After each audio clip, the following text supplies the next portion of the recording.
Listen to me very carefully. What I'm about to tell you is going to change your financial life forever. I get asked this question more than almost anything else. People come up to me on the street, they send me messages, they stop me at events, and they all want to know the same thing.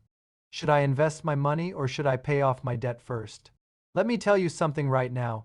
Most people get this answer completely wrong, and it is costing them hundreds of thousands of dollars over their lifetime.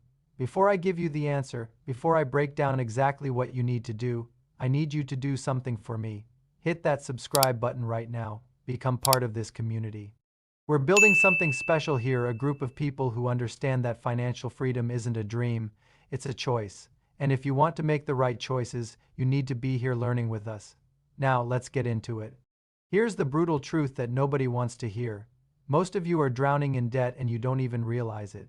You've got credit card balances that you're paying minimum payments on. You've got car loans that are eating away at your paycheck every single month.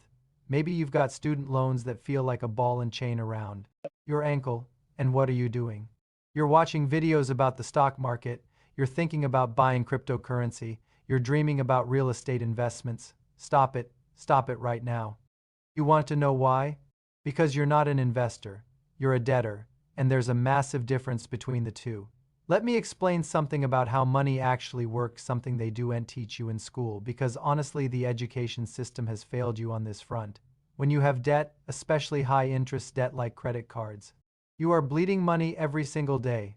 Let's say you have got $10,000 on a credit card and you're repaying $181,800 a year for absolutely nothing. You're not getting a product. You're not getting a service. You're just paying for the privilege of having borrowed money in the past. That's insanity. It's financial suicide. Now, compare that to investing.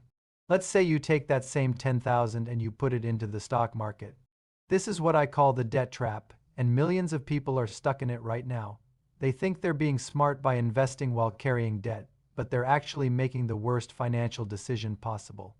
It's like trying to fill a bathtub while the drain is wide open.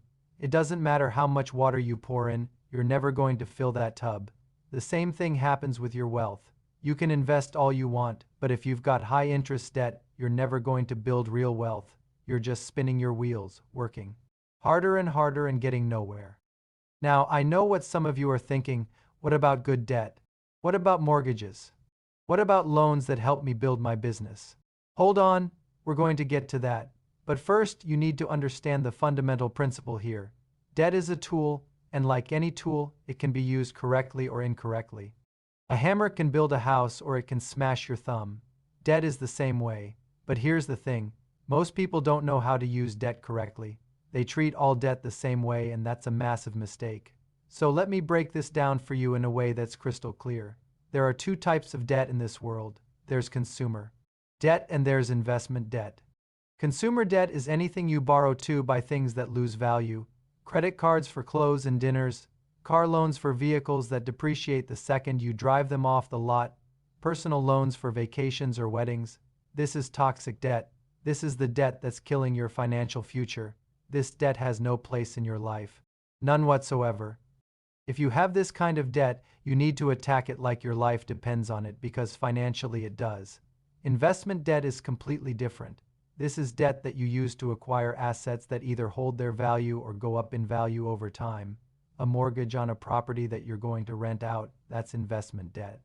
A business loan that's going to help you generate more revenue, that's investment debt.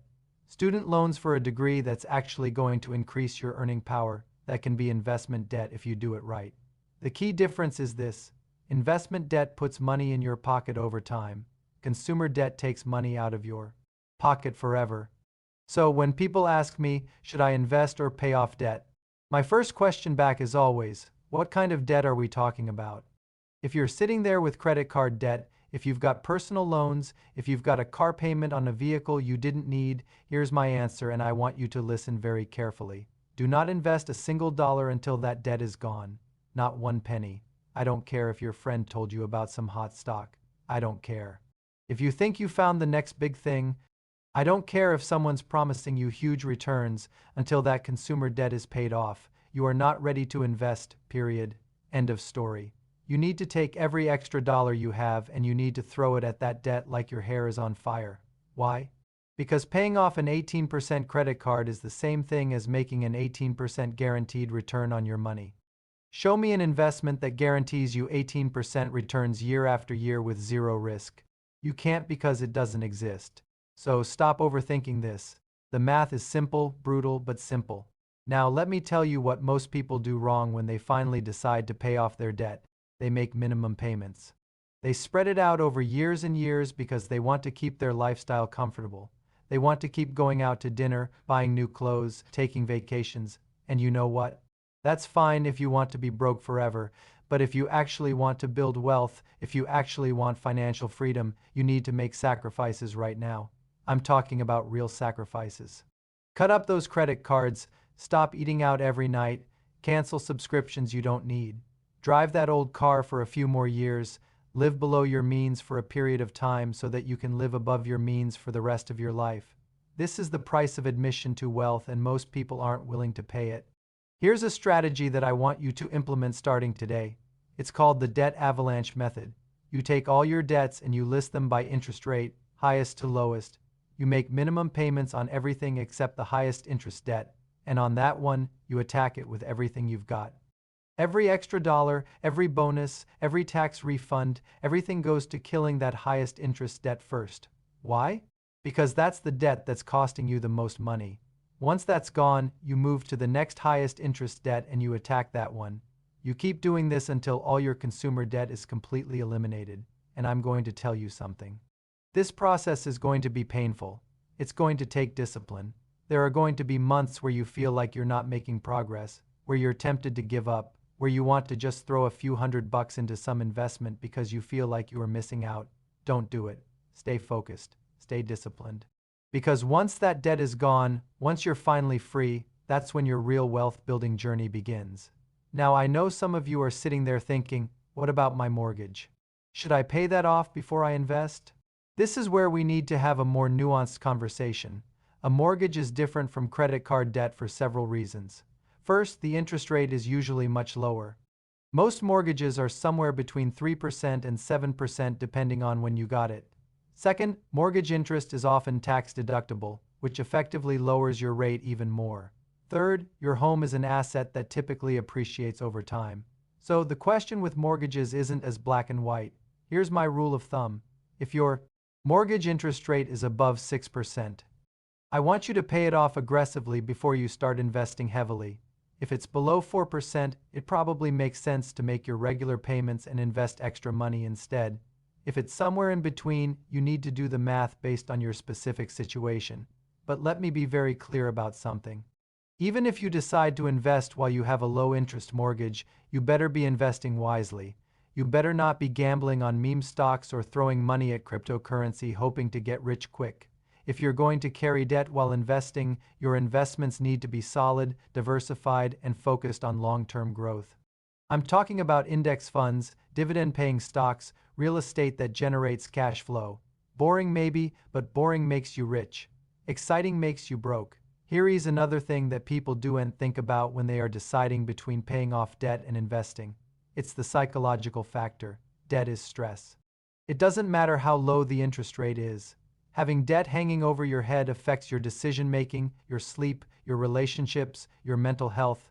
I've seen it 1,000 times. People who are technically making the right mathematical decision by investing instead of paying off their mortgage, but they can't enjoy their lives because they're constantly worried about the debt. For some people, the peace of mind that comes from being completely debt-free is worth more than the extra returns they might make by investing. And you know what? That's okay. Money is a tool to make your life better, not worse. If being debt-free makes you happier and lets you sleep better at night, then pay off that debt, even if the math says you should invest. Financial decisions aren't just about numbers on a spreadsheet. They're about building a life you actually want to live. Now, let's talk about what happens once you actually get that consumer debt paid off.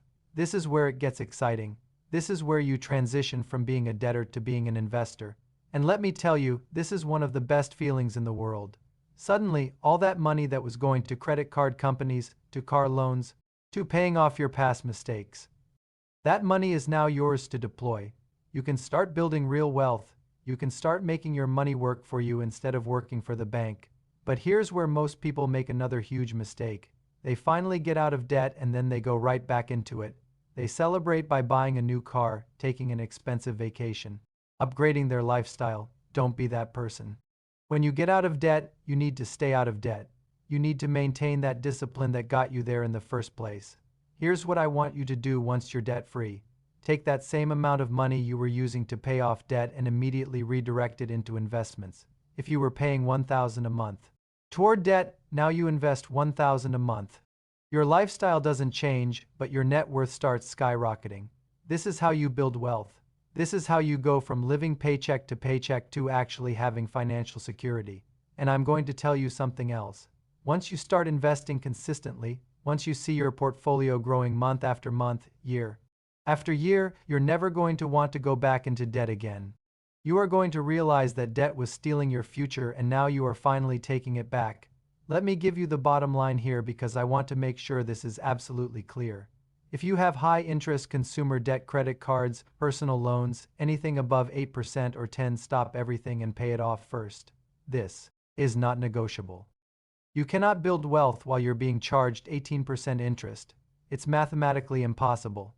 If you have low-interest debt, like a mortgage below 4% or 5%, you can consider investing while making regular payments, but only if you're investing wisely in diversified long-term holdings. And if you have medium-interest debt, or if the stress of having any debt at all is affecting your quality of life, then pay it off regardless of what the math says. I've spent my entire life building wealth, investing in businesses, and learning what works and what doesn't. And I can tell you with absolute certainty that the foundation of all wealth is getting out of bad debt. You cannot skip this step. You cannot shortcut it. You have to do the hard work of eliminating that consumer debt before you can start building real wealth.